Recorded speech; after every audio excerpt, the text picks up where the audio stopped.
Hey everyone, if you're new here, welcome. My name is Keisha, and today I'm going to be talking about all the books that I read in the month of January.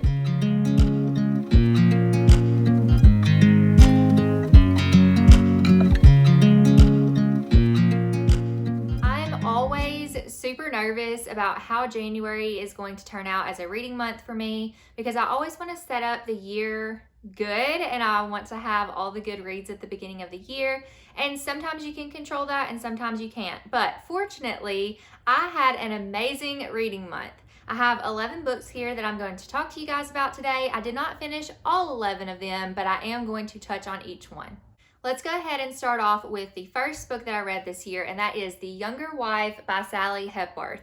Sally Hepworth has slowly become one of my new favorite authors. She's probably my current favorite author of all time. This is the third book that I've read by her, and it is still so good. I don't even know how to rank them, probably in the order that I've read them because I just don't know how else to do that. But this is still very high up there, a 4.5 or 5-star read for me. If you are not familiar with Sally Hepworth, she is kind of pegged as a thriller author, and she is marketed a little bit in a way that I feel like is misleading because her books are more family drama, suspense, domestic type things, more suspense than thriller. Regardless, I feel like she does a phenomenal job of storytelling and making you really invested in her characters. I love how each of her different books has characters in it where they have different kind of things that maybe you don't see in your everyday life. There's diverse characters in her books, and in this book particularly, you see a couple of different mental illnesses represented as well as Alzheimer's and some other things. And then you just have plain stupid people like her husband, and let me just tell you why I think he's dumb. This story follows a family who has a dad who is married to his wife. His wife develops Alzheimer's. And so then he decides that instead of staying with his wife till death do us part, he's going to divorce her and he's going to marry a younger woman. Why? Why? So that is the premise of the story. You have two daughters that belong to him that are kind of in the mix of this scenario, and the daughters are around the same age as the younger wife. So you get the perspective from the daughters and the younger wife, and it's a really interesting story that gets weaved throughout. I just think it's phenomenal. It did make me angry at times. There are a lot of triggers with this book, so I would recommend especially going to Storygraph.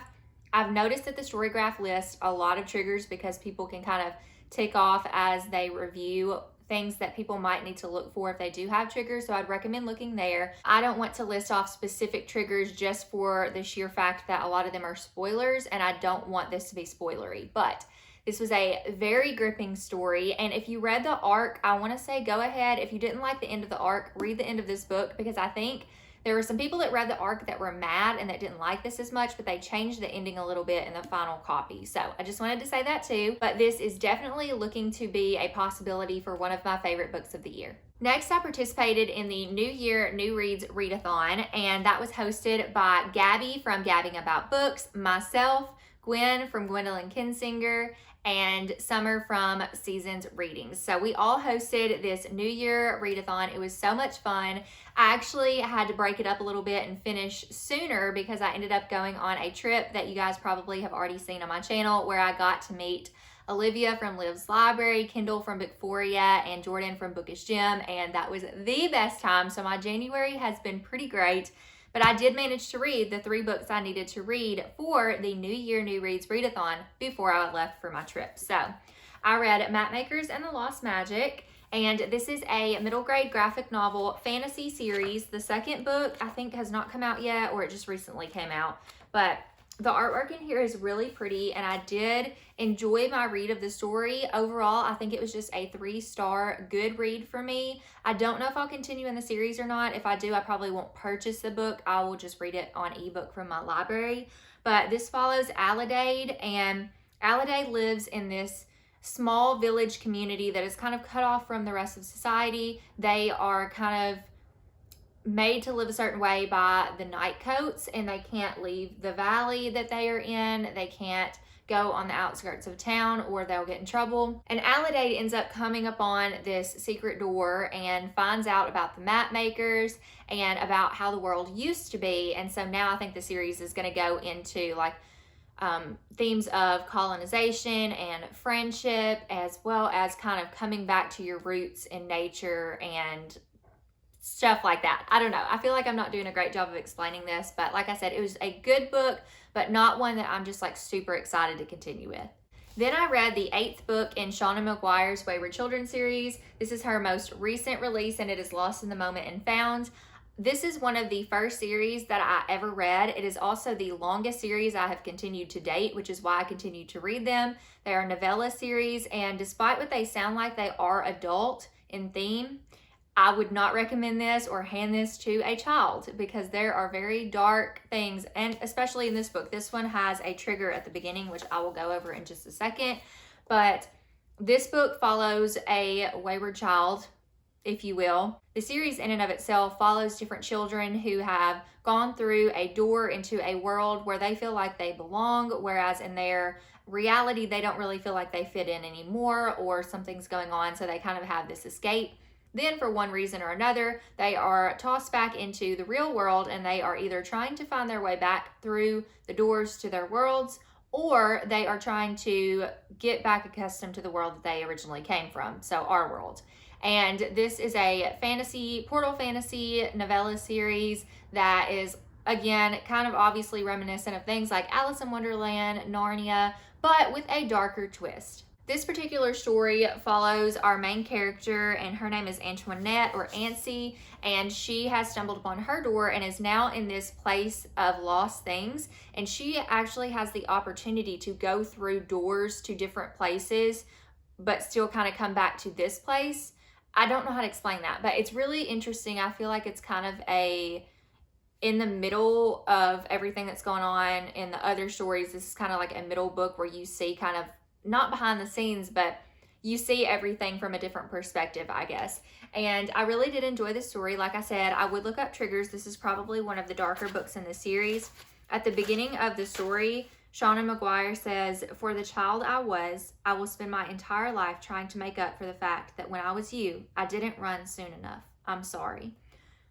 So this is her author's note, and I'm going to read this really quickly just so you have some perspective.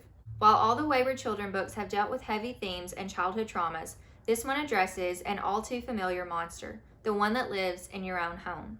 Themes of grooming and adult gaslighting are present in the early text. As a survivor of something very similar, I would not want to be surprised by these elements where I didn't expect them. I just want to offer you this reassurance. Ancy runs. Before anything can actually happen, Ancy runs. So, just know that going into the story, this was a great one, just like all of the rest have been. I am kind of veering from fantasy at this point in my reading journey. Just my tastes are changing, but that does not mean that this was a bad book. I did give it 4.5 stars, and I highly recommend the series if you enjoy fantasy, especially portal fantasy or magical realism, and a little bit darker of tales. Speaking of dark tales, I also read The Children on the Hill by Jennifer McMahon. Somehow I managed to go all through 2022 and not read from one of my favorite authors, so I had to change that and made sure that I read this book in January. So this is kind of a Frankenstein-inspired story that follows 2 children who are taken care of by their grandmother, who is a psychiatrist, and there's some funny things going on at the inn where their grandmother works. One day their grandmother brings home Ivy, this new girl that is kind of coming into their family, and some things start to happen from there. There is a monster club that these children are a part of. They enjoy trying to kind of look at the different patients and question, is this a werewolf? Is this a vampire? Just kind of have their own little imagination in a club based off that. Then you jump timelines to present day, or I believe it's 2019. And you have Lizzie Shelley, who is the host of a popular podcast called Monsters Among Us. And Lizzie believes in monsters because her sister actually is one. And so you get that perspective as well. I love in Jennifer McMahon's work the back and forth timeline that she does, the different points of view. And I feel like this book was really well written. The audiobook is also really good if you are into listening to those. So I would recommend this. I did give this 5 stars. And for those of you who are curious where this ranks in my ranking of Jennifer McMahon books that I've read so far, The Winter People is still 5 out of 5 stars, my top favorite of her books. and this book is going to fall in second place under that one. I do think this wasn't as atmospheric as her other books. It was still very well written, but if you would have handed me this book and told me it wasn't, like, if you didn't tell me who the author was, I would not have guessed it to be Jennifer McMahon, except for the fact that you still have the dual timelines and some of the writing is similar. But what really grips me with her books is atmosphere, and this one was just a little bit different.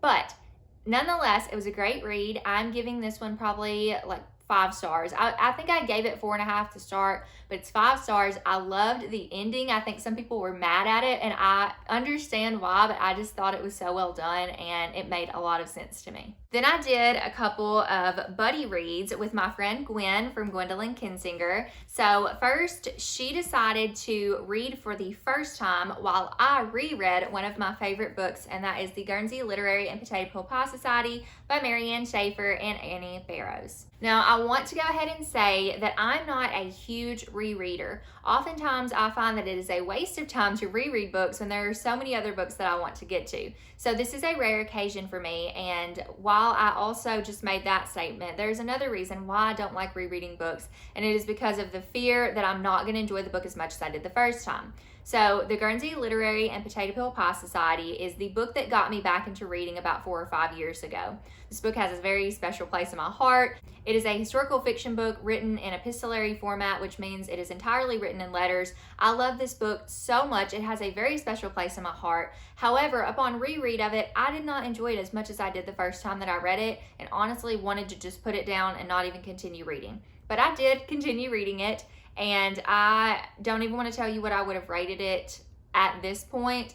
I want this to remain as a book that has a special place in my heart, so I'm not going to re-rate it. It's still going to maintain the 5-star rating that I gave when I first read it, but I did not enjoy it half as much this time as I did the first time reading it. So definitely makes me nervous to continue my rereads in the future. Then Gwen reread one of her favorite books that remains a favorite, and I read for the first time Verity by Colleen Hoover. So January's been a big month for me. I read Colleen Hoover for the first time ever, and I have preached that I will never read a coho, that I do not want to read this author's books. There are too many problematic things that I've heard about them. There's a lot of smut. I've heard her romances are toxic and not good, and I don't want to read that. But somehow, some way, I had this bright idea that I was going to do a vlog of books that, like, I said I would never read, or authors I said I would never read, and I thought it would be fun to vlog that experience. And boy, was it. If you missed my Verity vlog, it is linked down below in the description, and you absolutely need to check it out because my emotions were all over the place. I don't think that anybody, well, some people guessed, but I don't think anybody guessed, I definitely didn't know, that I was going to end up giving this book 5 stars. I'm not going to tell you anything about Verity. If you don't already know about the book, go in blind like I did. I knew very little about this, but oh my gosh, like, I don't even know who I am anymore. This book had smut, and there were some really weird scenes in this book, like really weird scenes. Like, I don't know who does this in their intimate time. Not judging. I'm not even gonna say that. But like, I was just like, if you don't know this about me, if you're new here on my channel, I like clean romances. And I like if it's gonna have smut, I like tasteful smut. And by that, I mean, I like things used in a traditional sense of how they were meant to be used, and nothing more than that. I also prefer a slow burn, tension, build up, preferably traditional marriage and things like that before all of this happens. But this book made me question a lot about myself and made me feel like I needed a good heart cleanse after this.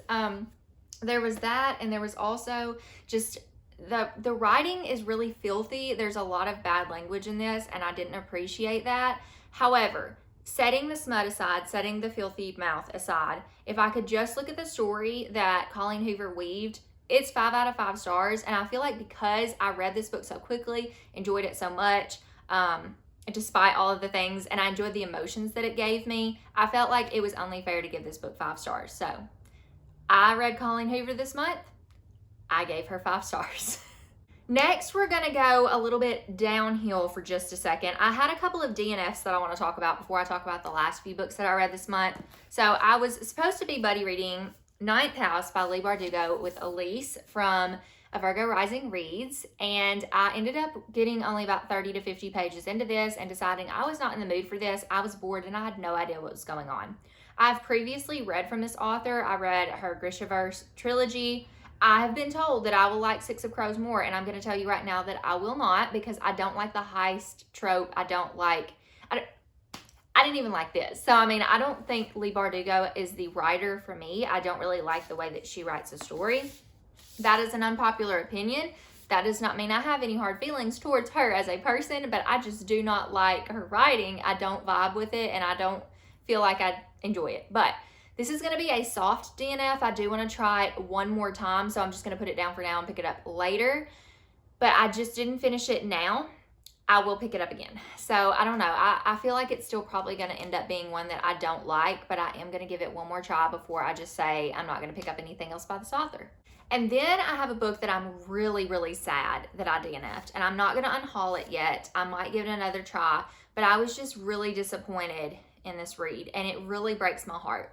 So you guys have probably heard me talk about this author before on my channel. She is an incredible author, writes very atmospheric books, and I've read all of her books to date, and this is the first one that I haven't finished. So this is Shay Earnshaw's newest release, A Wilderness of Stars, and this is a young adult fantasy, sci-fi, dystopian, I don't really know what's going on type book. And the premise of this sounded really interesting, but I got a little over 100 pages in and felt like nothing had happened, and this is not that long of a book.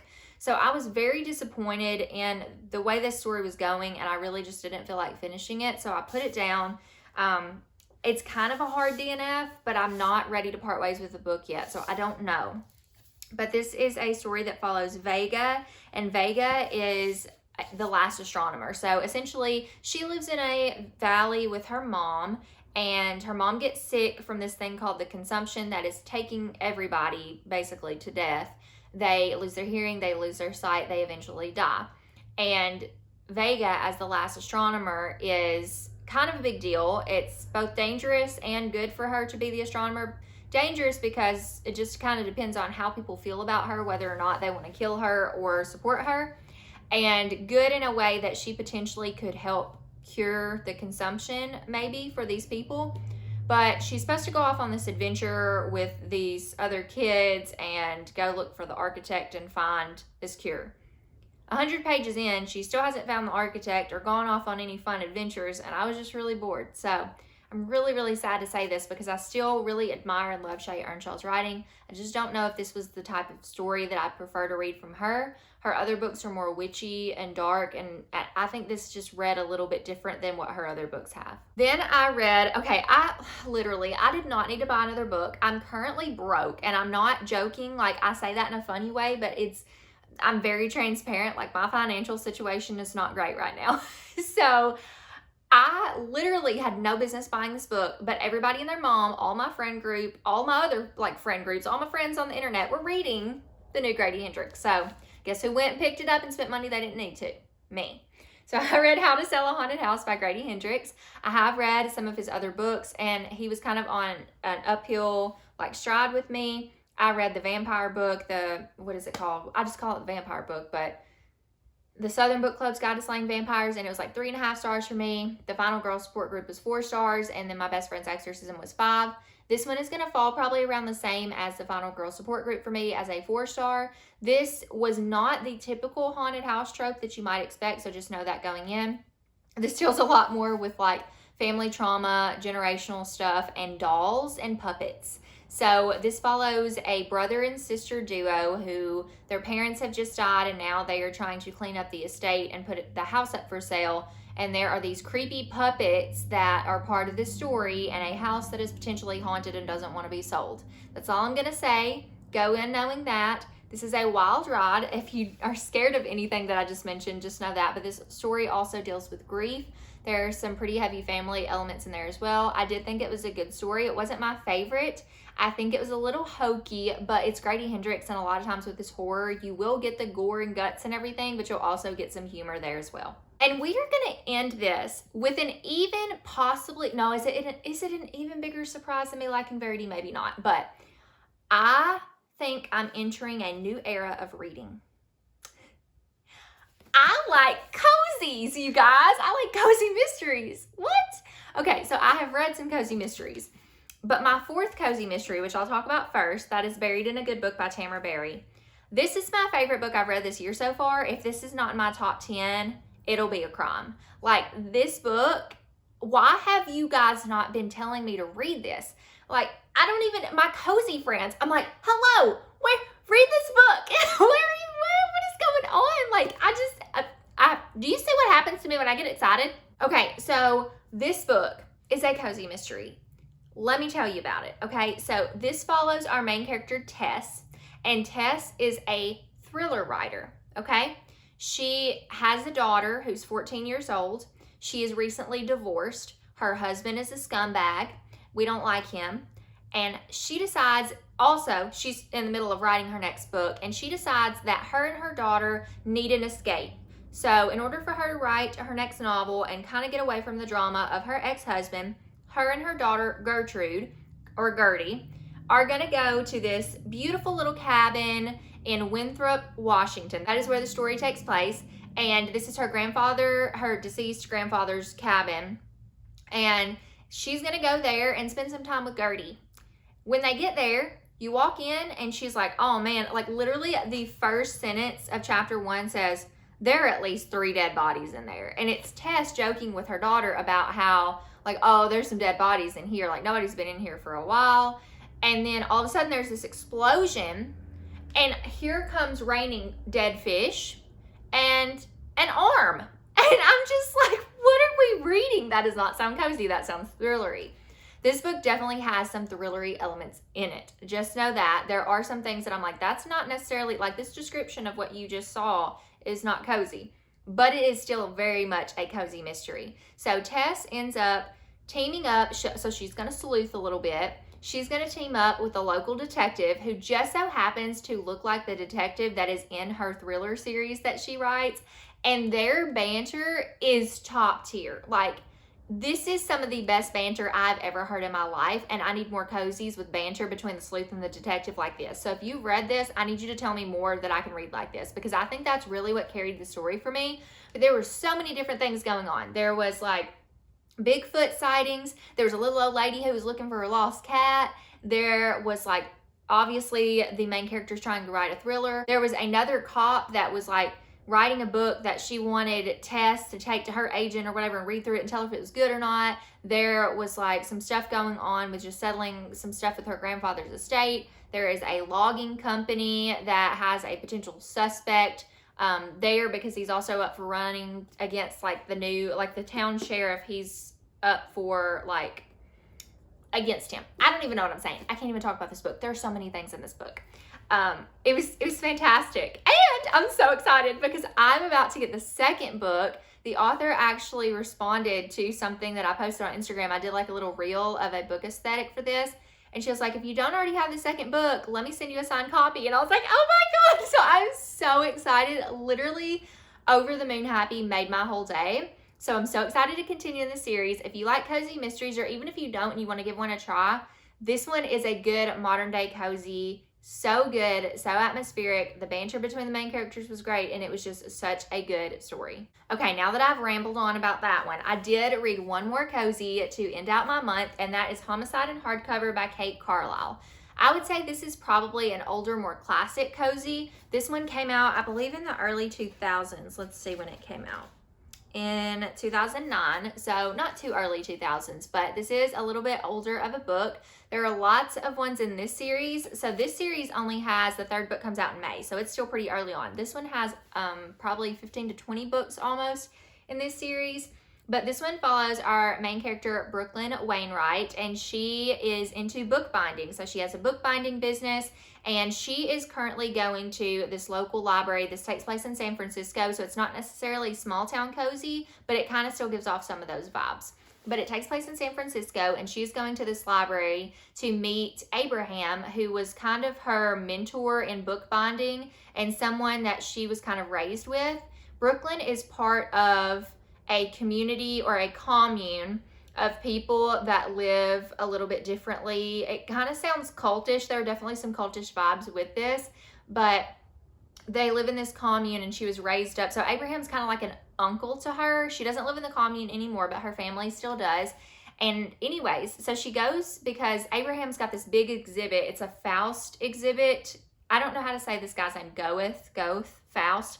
Anyways, there's an exhibit of all these newly bonded and restored books that are going on at this library. So Brooklyn goes to support Abraham, and she ends up finding him in a puddle of blood. So now she is trying to figure out who killed her mentor. She also has some banter here with the detective in the story. Not quite the same as this, but I did enjoy this as well. There were some really funny lines in this book that I was like, who writes this stuff? Like, one time she was like at a point with the detective and she was like, I want to purr like a kitty or something. I was like, what are you saying? I was like, what?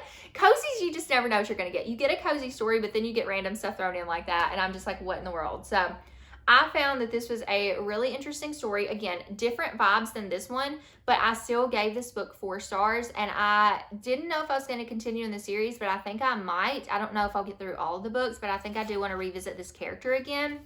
It does have a little bit of language in it, not much, not heavy, and it does have, like I said, kind of cultish vibes because of the commune situation. In my head, I just kind of visualize it as that.